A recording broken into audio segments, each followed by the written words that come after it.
The rate of change and the rate of growth in women's sport is incredibly exciting. And whether you're a rights holder, a brand, or in the media, I think we're on the precipice of something really significant. What we've heard today is we're all part of representing a chance to develop sport right across the spectrum for girls and women as we continue to push for the things we've heard about equal pay and equal recognition. So what I might do, Sarah, is start with you. Sounds good.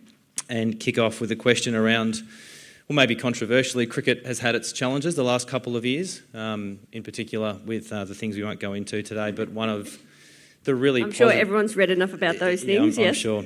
But clearly one of the really positive components and one of the shining lights has been the growth and the success and the continued growth of women's cricket at a domestic and an international level. You're the person responsible for engaging the Australian community in the sport of cricket. How would you describe, in your words, the rise that we've seen over the past few years?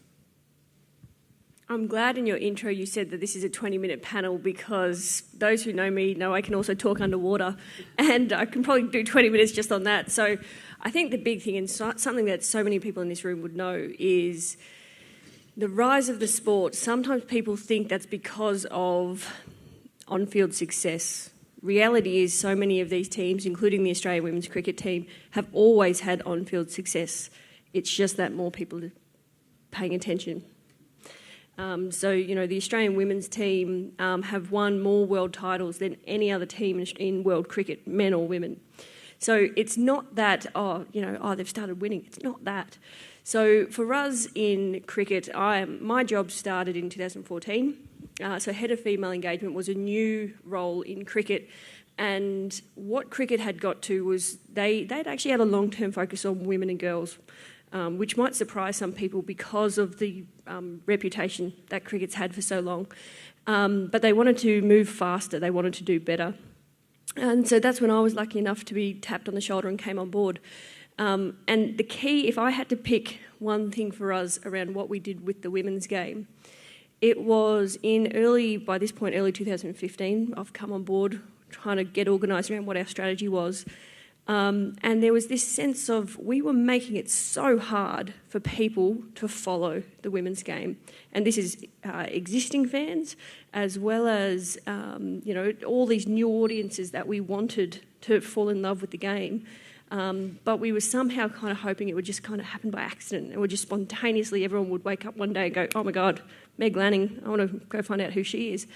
So for us, so much of the last couple of years around how do we just make our sport accessible and visible, which obviously taps into a lot of what I've heard in the last few presentations. And a lot of media yesterday about the release of the second Press for Progress report, and I think that explores some key areas of growth. Can you touch on some of those areas for the group today, perhaps in relation to your first comment there? So the Press for Progress report is something that Australian cricket released last year for the first time. And so when I say Australian cricket, that's actually CA as well as all of our state bodies and Nick Hockley and his team at the World Cup. So it's 10 separate organisations that make up Australian cricket. And the Press for Progress report is us effectively saying, you know what, we're going to be incredibly transparent on how we're performing against our women and girls strategy. So this is a document, as you say, the second one came out this week. This is available publicly, and we're effectively inviting criticism and inviting pressure of, are you moving fast enough towards your goals? Because for the first time, we actually disclosed our targets, so our 2022 targets. And so we work across 5 priority areas around leadership, sustainable girls' participation or female participation, our elite talent pathway, how we're growing the women's elite game, as well as women and girls as fans, because a big part of our female strategy is also female fan engagement with the men's side of our game. So I certainly encourage everybody to have a look. And in this report, what we're really careful to do is, while we want to celebrate what we think is going well, so growth of the women's game, as we're transitioning towards a standalone WBBL, that's a really big one. we also want to own, you know what, this stuff over here is still really hard. And sometimes I think there's people who are in a room like this, we know that what we're trying to do is not easy, because if it was easy, we wouldn't be having a summit like this, because we would have all figured it out by now. So we kind of say, you know what, trying to get people to attend our women's formats is still really hard. Trying to get girls to see cricket as something that they can do, we haven't figured that out yet. Like, we haven't cracked that nut. So this is us kind of pretty much airing all of the laundry for everybody to see, and also hopefully to learn from, so we can all move forward. Fantastic, thank you for sharing. It's a big 12 months for cricket coming up.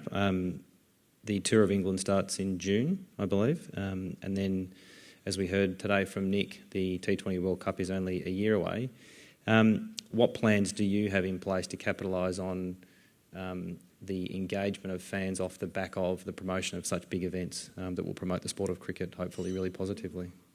Something we talk about is in, well, pretty much 12 months and 2 days' time, because this will be the day after the final, we'll either we would have won. No, yeah, damn straight. I don't even consider the world where we're not playing in that final. I'm just like, it's not allowed to exist. So we'll either be there thinking, you know what, we made the most of this, or we'll be sitting there thinking, you know, kicking ourselves, thinking about the opportunities that we missed. So if I think about the next 12 months, everything that we should be doing is geared towards sharing that opportunity with people. It surprises people to hear that still more than 1 in 2 Australians don't know there's an Australian women's cricket team.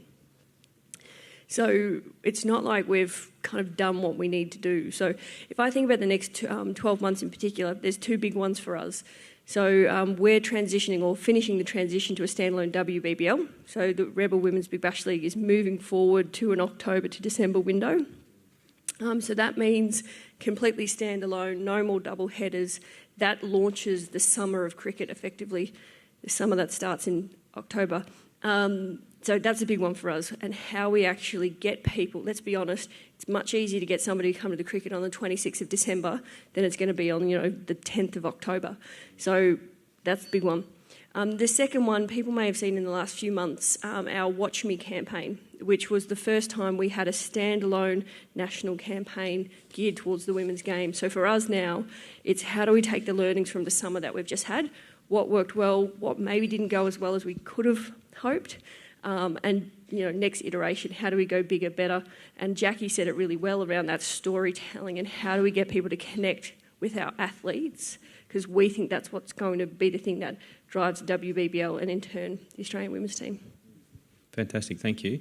I've got one more question which I'll save until the end, so I might get to hand the baton down to Shani. Thank you.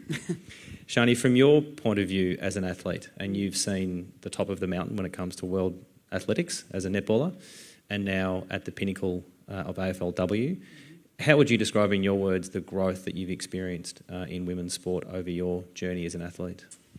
Yeah, it's been pretty phenomenal, and just to reiterate, Sarah, I could talk about this for days, so I'll try and wrap it up as quickly as I can. But when I first started playing netball, you know, it was $50 a game that we used to get. It was back in 2003.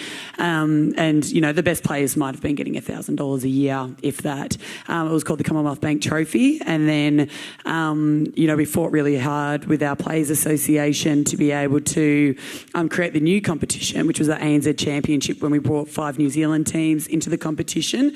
And I think the most powerful thing about ANZ Championship, the ANZ Championship, was that it was a standalone competition, so it could run on its own accord to be a really great women's event, but it didn't have to worry about the grassroots. They could leave that to Netball Australia, it could leave it to Netball Victoria to look after all of that. But ANZ Champs was just about creating those role models, getting the household names, because I do believe that that is what creates kids to attach themselves to those people, to know who they are, and then wanting to go watch it. And in this sport, at this point in time, like WBBL's new, you know, netball's had 3 competitions now, so it's obviously evolved now into super netball, where we're semi-professional. ANZ was $15,000 minimum wage, whereas super netball's now $30,000 minimum wage, which is fantastic. So we're slowly getting there with that.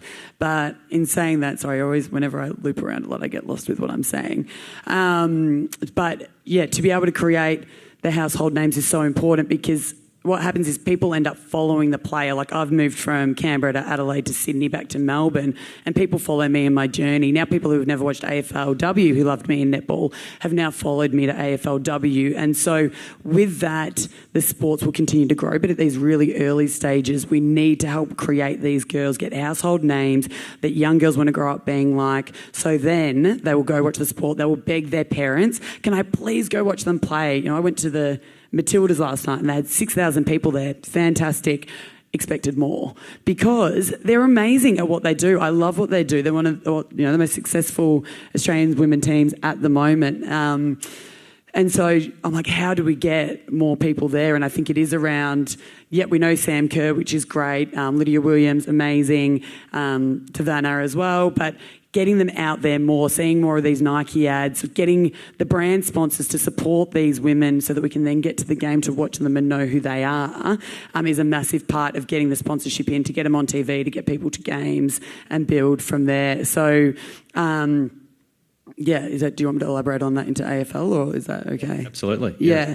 So then I guess from there, we worked really hard in netball. That was a 15-year period that it took 3 different competitions, from $1,000 to minimum wage $30,000 to maybe 1 or 2 girls in a team now being professional athletes. And now I've come into AFLW where I'm starting all over again, but that's why I wanted to come into, so that I could help them know, not just from the, admin side, but from the athlete side, how hard these girls have to work to get there. And we've come so far, yes, but now that we're getting a little bit, we can't be complacent with that. It's the athlete's responsibility also to put themselves out there. They need to be getting themselves into the media to be known. And I think a few might be getting a little bit complacent because they're getting more than what we ever had before, but we need to continue to fight like the women have fought before us. So AFLW is a really tricky one because we're getting paid, which is great. So our minimum wage is the same, so our hourly rate is the same as a male's hourly rate. So when you look at it that way, we're only playing 3 months of the year, which is why we're earning less than the men. And so we also have to understand that we also need to put the time in to build it. We're not making out like money at the moment. We're losing out a lot of money in the AFL for AFL women's. So we need to be able to produce a product and continue with that product that sporting brands want to be able to get behind, to put the money into so that it can become more professional. And AFLW is such a different beast because in netball, we have 80 top players in Australia. 80. Not great with maths. Compared to AFLW, who's going to have 120 new players come in and currently has 300 players. So you're talking about 420 players that need to be paid this base wage, which is a lot of money. So how we needed to be able to do the work to get the resources in to be able to make it into a sustainable sport. Sustainably high performance. And I think we'll explore that a bit with Sam in a minute. But a final question for you, if I could. I heard you this morning on RSN, on Sport 927. And I thought today when Senator McKenzie was talking about the ecosystem of sport, so the Federal Minister for Sport spoke about the ecosystem. At the top of the ecosystem is the athlete. And I suppose, like it or not, you're a hero to many boys and girls, and you always would have been throughout your career. But with that comes some challenges around negativity and so forth. And how do you deal with that? Because you're out there plying your craft to be a professional sports person, but in reality, there are still some people out there that take a negative view of that. So, just from your point of view as a leading athlete, how do you deal with that? I'm lucky that I've grown through the evolution of where women in sport have come to, that at the start I didn't have anyone watching me or bagging me or anything, so I got used to being able to perform without having that. And now that it's kind of snuck in there a little bit, especially with AFLW, and I said to my mum when I started AFLW, I was like, Kazza, don't read social media. Like, I'm going to be pretty crap, right? So people are probably going to say some not very nice things. And I'm cool with that because my expectations on myself are that I'm not going to be great. So I just don't read it now. I don't go onto Twitter. If they do tag me in it, then I just kind of scroll past it and I don't give them anything. It's always going to be there, and that's not a bad thing because it means they're talking about it. So, yep, they want to have a crack at it, but you're watching it, so you must like it in some regard. And it's about embracing everything. You don't want to embrace it if they are saying nasty things, but you have to be strong enough within yourself, within your teammates, to know what journey you're on, to stay focused on your own path and to not let it affect you. But I am 31 now, so I'm a little bit more mature, but I am about, trying to help the younger girls now stay off Twitter, stay off Facebook. You don't want to see the nasty things people are writing, because at the end of the day, they don't know you, they don't know the work you put in, they don't know the journey that you are on. And especially with Collingwood at the moment, we haven't won a game this season, but we have a very young team, and how we are measuring ourselves isn't on win and loss. But people who don't, come into the club wouldn't know that. So, yeah, of course we want to win, don't get me wrong. But if we're not, then we need to be able to measure ourselves in other ways to be able to make these girls the best athletes that they can be in the future. So it's all about just having a good head on your shoulders and just, yep, it can hurt at times, but you just got to then bring yourself back to reality. What do you actually know what you're talking about? Know who are you? And if it's someone older than you who's played your role in sport that goes, Shans, you're not doing the right things in sport, that's when it'll hurt. And I'll go, okay, well, what do I need to do to change that? I'll just put a couple of emojis of Olympic gold medals or Com Games gold medals in response. Just down the bottom. Down the bottom. XOXO. Yeah, correct. Thank you for your honesty and some great answers there in relation to what it's like to be a professional athlete in such a period of change. Thank you. Sam, let's bring us home. We might, if you can, grab the microphone from Shani. We've obviously heard from Sarah about engaging fans and growing the sport, and Shani about what it's like to be an athlete during this period. From your point of view, as someone in charge of growing the commercial side of sport, how are you finding, I suppose, the way in which brands are engaging with sport? And maybe you can give us some examples of how some successes have come during your relatively short time at the FFA. Yeah, relatively short time. If AFL doesn't work, you can try football, Shans. I'm already... I guess, look, and we talked a fair bit about the Matildas, and it's great that some people got to the game. Hopefully next time we'll get more people to the game. 6 o'clock kickoff's probably not the best, but we'll work on that with our broadcast partners. Look, the reality is the bulk of conversations I have in market from a football standpoint today are around the Matildas. And it's topical in the sense that we're 92 days away from a World Cup in France and going with an exceptional team, ranked number 6 with a real chance of winning the tournament. I think from a football standpoint, it's something that is quite unique. We do have this challenge where, it's great that most of our Matildas are back for the Westfield W League through October to March. The reality is, after the game last night, we now lose the majority to the US. And that does talk to some of the challenges that we have with partners who have all the interest in the world and all the best intentions. But that becomes a difficult conversation around accessibility, availability, and how you can actually leverage the rights that you get from sponsoring the Matildas, and obviously access to the players when they're physically not in country. And I think that probably talks to a broader challenge that we have as football, where we have this kind of global reference point, and we've had it for a long time in the men's game, and we've probably reconciled with the fact that our pathway for someone coming through a junior program is that one day they probably want to play in Europe, because that is where they're going to make the most of their career as footballers. We've been lucky that the W League has been an option for women playing football domestically, but obviously, as we've talked about a lot today, that penny has also dropped in Europe, and some of those bigger clubs that we associate in the men's game, like Barcelona, like Chelsea, are starting to pay a lot higher. So we are now faced with this challenge of, well, to what extent will we continue to see the Matildas come back? And I think that's what we're grappling with, and Shani talks about it, when you've got this trajectory over 15 years of moving from minimum wage to something that is obviously equitable and sustainable. That is the biggest challenge. So we come back to the commercial partner challenge around, can we bring those dollars in to help fund that longevity and that sustainability? So I think we're going through that in the coming 12 months. But certainly from a partner standpoint, what everyone's touched on today has been pretty much consistent with what we hear. There is an absolute kind of genuine purity to sport that our Matildas particularly demonstrate, whether that's through their commitment to training, that's the sacrifices they make, the enjoyment of the game itself, their personalities that come through as they spend another hour literally walking around the field signing autographs and taking selfies. That is what people want, and we have to get better at making sure our partners pay for that, rather than some of the metrics and the sort of top-line media measurement that we talked about today with Kayla and Monique probably being our biggest challenge at the moment. Go, Shani. Yeah. Sorry, Blair, I'm taking over. For me. No, but, and you might not have the answer to this. I thought this might happen. Yeah. Do you think if the W League got paid more and if they had those opportunities in Australia that they would then stay here, which would then help leverage the sport in this country? Thank you, Shani. I've no doubt. Thank you. I think the example that Emma talked about over lunch, for those that joined us for lunch, we had Sam on our first ever marquee deal for someone in the W League, right? And that broke the mould where marquees were literally only in our Hyundai A-League competition.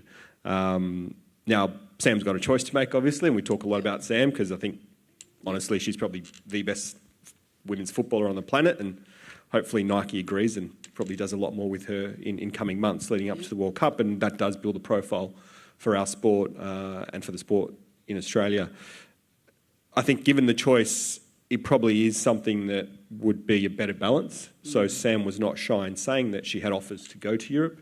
The extra money that the FFA provides through the Marquee Fund allowed her to come back because effectively it's coming home. And people who travel, again, a function of football being you spend a lot of time away from home in Europe, the US. So the ability to actually come back, play in front of family and friends, spend time at home, sort of get a bit of a break, because again, the reality is that most of the women in football are playing 11 out of those 12 months between both seasons and then international commitments. They do like that opportunity to come back. So I think anywhere close, they come back, and we obviously benefit then from having a really high quality product through the W League. But if that gap is too big to reconcile, then I think they probably start to sort of filter to the US and then from the US to Europe. Yeah. Last one. Is it an aim of the FFA to be able to build that for them over here? Yep, I think we are taking these steps on the journey, and we talk about the BBL, sort of WBBL becoming standalone. We chose this year to invest in a standalone Westfield W League game on Thursday night, which wouldn't clash with our Hyundai A-League because the seasons run in parallel. That was a challenge in terms of drawing that audience on subscription TV. So we have to consider how we better commercialise that to make it sustainable. So I think that was the first step. The second step is to consider expansion, actually going to a full sort of home and away season rather than what we've got at the moment, which is a bit of an abbreviated hybrid of not quite everyone twice. And then with that, generate enough content to sort of, to your point, extend the season and get payment to a point where we can actually bring most of our Matildas back home for that season. Thanks. Thank you. I think in the essence of time, we might wrap the panel discussion now, and maybe there's a chance for a question or two from the floor at the end. But before I do, I have, I suppose, a question for each of the panellists really quickly. If you could finish this sentence for me, and perhaps we'll start with you, Sam, because you're beside me. Back, Sarah. By 2030, women's sport in Australia will be?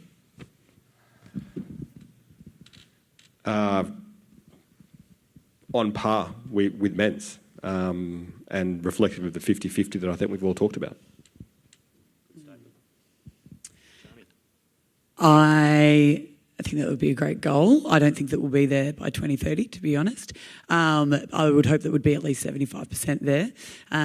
So in 2030, I would hope that, the women's comps are at least standalone, bringing in the same crowds or bringing in bigger crowds, getting the media attention that they deserve and the commercial attention that they deserve, and really, really close to becoming those full-time athletes for that 50-50 equality.